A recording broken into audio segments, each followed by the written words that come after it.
தருமபுரி அருகே 10 வயது சிறுவனுக்கு பாலியல் தொல்லை கொடுத்து வெளியில் சொல்லிவிடுவான் என்ற அச்சத்தில் கிணற்றில் தள்ளி கொலை செய்த 12ஆம் வகுப்பு மாணவரை காவல்துறையினர் கைது செய்துள்ளனர். தொடர்ந்து பல்வேறு செய்திகளை பார்த்தோம். இத்துடன் இன்றைய தினம் நிறைவடைகிறது. தொடர்வது நேர்பட பேச இணைந்திருங்கள் புதிய தலைமுறையோடு.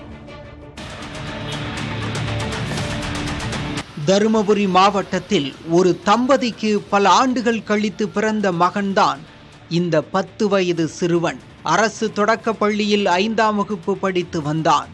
புதன்கிழமை மதியம் முதல் சிறுவனை காணவில்லை என்பதால் பெற்றோர் தேடி வந்தனர். மாலை வரை சிறுவன் கிடைக்காததால் பெற்றோர் அதியமான் கோட்டை காவல் நிலையத்தில் புகார் அளித்துள்ளனர். சிறுவனின் புகைப்படத்தை வாட்ஸ்அப் முகநூலில் பதிவிட்டு காணவில்லை என தகவல் பரப்பியுள்ளனர். இதனையடுத்து அதியமான் கோட்டை காவல்துறையினர் அந்த கிராமத்திற்கு சென்று விசாரணை நடத்தினர். அப்போது 12ஆம் வகுப்பு சிறுவனுடன் 5ஆம் வகுப்பு சிறுவன் சென்ற சிசிடிவி காட்சிகள் கிடைத்தன.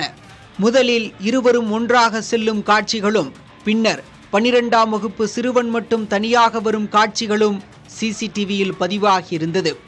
12ஆம் வகுப்பு சிறுவனை அழைத்துச் சென்று காவல்துறையினர் விசாரணை நடத்தினர். தகவல் அறிந்த கிராம மக்கள் 100க்கும் மேற்பட்டோர் காவல் நிலையத்தில் திரண்டதால் பதற்றமான சூழல் காணப்பட்டது. 12ஆம் வகுப்பு படிக்கும் சிறுவனிடம் விசாரித்த போது ஊர் தலைவரின் விவசாய கிணற்றில் சிறுவனை தள்ளிவிட்டு வந்ததாக தெரிவித்தார். சிறுவனுக்கு பாலியல் தொல்லை தந்ததாகவும் வெளியே சொல்லிவிடுவான் என அஞ்சி கிணற்றில் தள்ளியதாகவும் விசாரணையில் அந்த சிறுவன் கூறியுள்ளான்.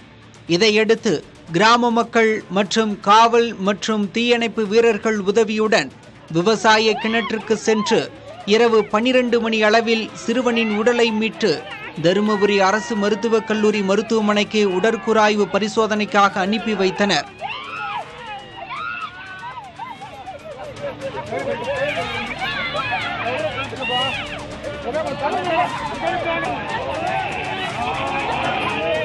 பனிரெண்டாம் வகுப்பு படிக்கும் மாணவன் முழு நேரமும் கஞ்சா போதையில் இருப்பதாகவும் கஞ்சா விற்பனையை தடை செய்ய வேண்டும் என்றும் இப்பகுதி மக்களும் உறவினர்களும் வலியுறுத்தியுள்ளனர்.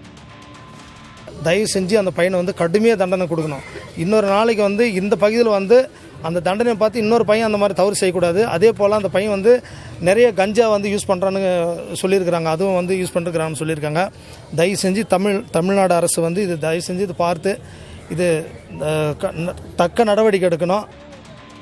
பாலியல் தொல்லை தந்த 12ஆம் வகுப்பு மாணவன் மீது பாலியல் வன்கொடுமை, ஆள்கடத்தல், கொலை உள்ளிட்ட 3 பிரிவுகளின் கீழ் வழக்கு பதிவு செய்துள்ளனர்.